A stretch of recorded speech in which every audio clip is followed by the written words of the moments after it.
Chapter 791, Capture. After dinner, Franca and Jenna returned to 9 Rue Orsay's apartment 702. Finally, it worked. Franca raised her hands and stretched lazily. Next, should we find Palia the mirror person first, report to the demoness of black, or tell her tomorrow morning that I've become a demoness of affliction? She said that once I advanced to affliction, she would share some secrets of the demoness sect with me. Franca was curious, but also a bit fearful about knowing these secrets. Additionally, she felt that her progress in digesting the pleasure potion was much faster than expected, which might arouse the demoness of pleasure's suspicion. She didn't want to report anything related to Admiral Deep Sea yet. This involved the secret of the curly-haired baboons' research society's transmigration. So far, Franca and Lumion had only mentioned Admiral Deep Sea's suspected connection to elves to their respective arcana cards, and had yet to receive any response. Jenna thought for a moment and then said, "Even if you don't go to the demoness of black tomorrow, you should do it soon. The sooner we understand the demoness sex secrets, the better we can plan our actions and avoid potential pitfalls."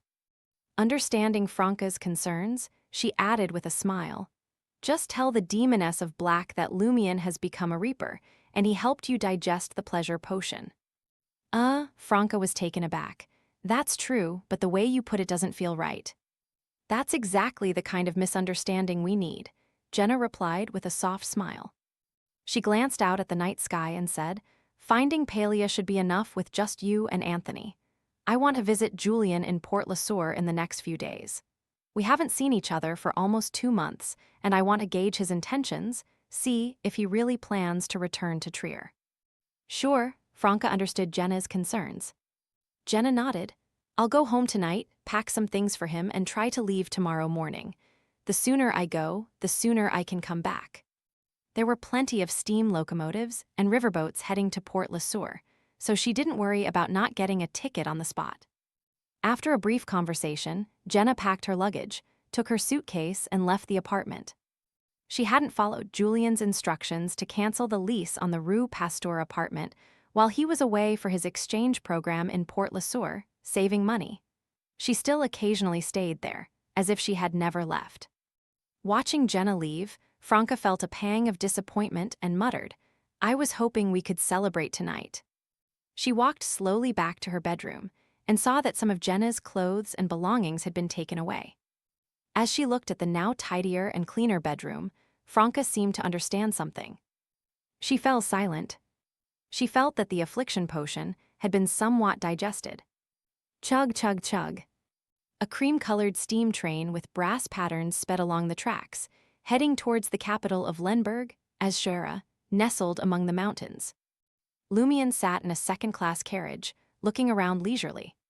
Without coordinates for Azshara and unwilling to go through the messenger hassle again, he chose to teleport back to the Riston province, take a steam train to the border, and then smuggle himself across the mountains.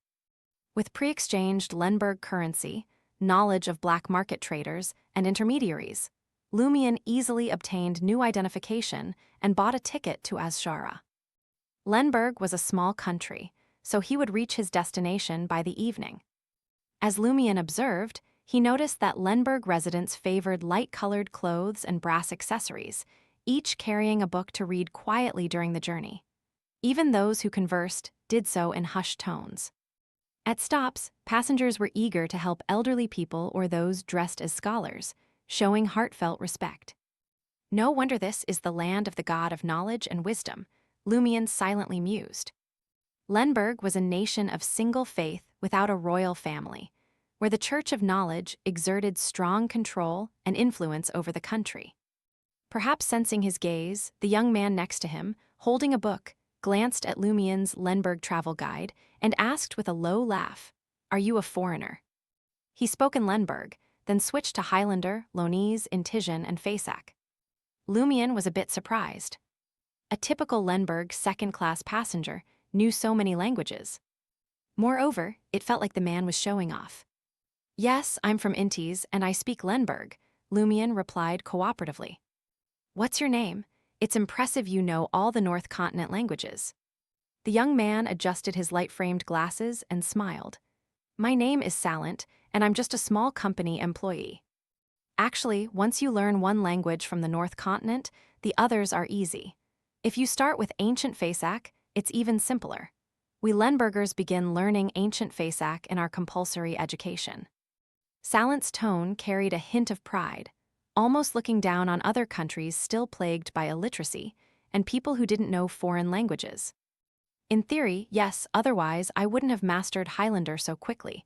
My Dutanese is just barely passable. Lumian didn't mind Salent's slight arrogance. The Lembergers he met this morning all had a similar attitude. Keeping his voice low, Lumian said with a smile, "You're quite civilized, showing great respect for the elderly and scholars, and reading on the train instead of chatting or playing." Salent replied with restrained pride, "In Lemberg, knowledge is the most precious, and scholars have more knowledge. Elders, throughout their lives, accumulate a lot of experiential knowledge." Salent let out a self-deprecating laugh. "Reading is a habit from childhood and a necessity. You wouldn't know that our lives are filled with exams and evaluations in school, in companies, and even in church, where we take theological tests during grand masses to show our piety and respect for the God of knowledge." Lumian suddenly felt this wasn't necessarily a good thing. No wonder Ludwig is reluctant to return to the Church of Knowledge. But Aurore would love it here. She wouldn't want to live here herself, but she'd certainly want to send me here to study. Seeing the foreigner beside him fall silent, Salent sighed and said, "That's why I didn't stay in Azshara after graduating. The pressure is overwhelming: qualification exams, annual competency reviews, monthly company evaluations, job training exams, and so on." Lumian couldn't help but hiss internally. So this is the daily life of Lembergers, especially those in Azshara. Ludwig's vague descriptions didn't prepare me for this. I thought only students had it hard. Thank goodness Aurore took me in, and not some Lemberger. Talking about this made Salent feel melancholic, prompting him to lower his head and return to his book. Judging by the time, Lumian realized they were close to Azshara, so he started pondering the issue of the city of exiles, Morora. He hesitated and then asked Salent, "Have you heard of a city called Morora?" Salent thought carefully and then replied, "No, neither in reality nor in any legends." Lumian gave a non-committal grunt and turned his gaze back to the quickly receding mountain scenery outside, as if their conversation was just casual small talk. If Madame Magician couldn't find it, I probably can't either, unless I kidnap a demigod of the Church of Knowledge. Since the Church of Knowledge placed parts of the abscessed hand in Morora, can I use the connection between the body parts to find the city? The Church of Knowledge expects and allows me to go to Morora, perhaps even hoping for it. Will they give me a hint? With these thoughts, Lumian grew more determined. As dusk fell, the steam locomotive stopped at a platform paved with gray and white stone slabs. Lumian, carrying a small suitcase, walked with Salent through the station decorated with book sculptures and brass patterns. The wind howled through the mountains, bringing cold but refreshing air.